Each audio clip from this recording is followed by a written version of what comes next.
ప్రపంచ ఆర్థిక సదస్సులో ఆంధ్రప్రదేశ్ ఐటీ విద్యాశాఖ మంత్రి నారా లోకేష్ రాష్ట్రాభివృద్ధికి సంబంధించి కీలక ఒప్పందాలు ప్రతిపాదనలతో దూసుకుపోతున్నారు. Japan bank for international cooperation, IT దిగ్గజం కాగ్నిజెంట్, డేటా మేనేజ్మెంట్ సంస్థ ఐరన్ మౌంటైన్ ప్రతినిధులతో ఆయన విడివిడిగా భేటీ అయ్యారు.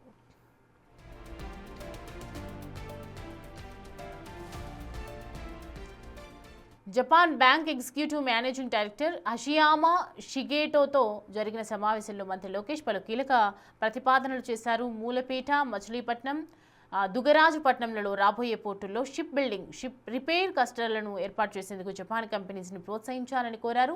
చెన్నై, బెంగళూరు ఇండస్ట్రియల్ కారిడార్ వెంట ఆంధ్రప్రదేశ్లో జపనీస్ ఇండస్ట్రియల్ టౌన్షిప్ అభివృద్ధి చేయాలని విజ్ఞప్తి చేశారు. ఏపీలో ఇప్పటికే తాము కర్నూలు సోలార్ పార్క్, అచ్యుతాపురం టైర్ల ఫ్యాక్టరీకి నిధులు సమకూర్చామని షిగేటో గుర్తు చేశారు. భవిష్యత్తులో గ్రీన్ ఎనర్జీ, పునరుత్పాదక ఇంధన ప్రాజెక్టులకు ఏపీతో కలిసి పనిచేస్తామని హామీ ఇచ్చారు.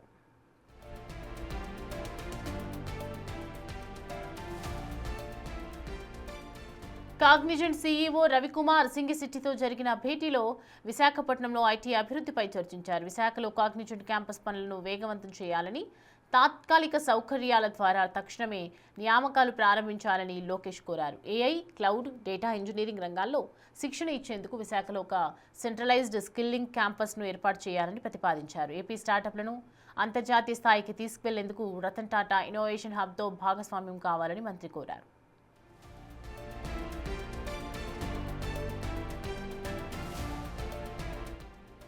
ప్రసిద్ధ డేటా మేనేజ్మెంట్ సంస్థ Iron Mountain CEO William L మినీతో భేటీ అయిన లోకేష్ ఏపీని గ్లోబల్ డేటా ఎకోసిస్టమ్గా మారుస్తామని తెలిపారు. విశాఖపట్నంలో ప్రాంతీయ టెక్నాలజీ ఆపరేషన్స్ హబ్ను ఏర్పాటు చేయాలని ఆహ్వానించారు. సురక్షిత డేటా నిల్వ, డిజిటల్ ఇన్ఫ్రా రంగంలో ఆంధ్రప్రదేశ్ ప్రభుత్వ విశ్వవిద్యాలయాలతో కలిసి పరిశోధన కేంద్రాలు ఏర్పాటు చేయాలని కోరారు.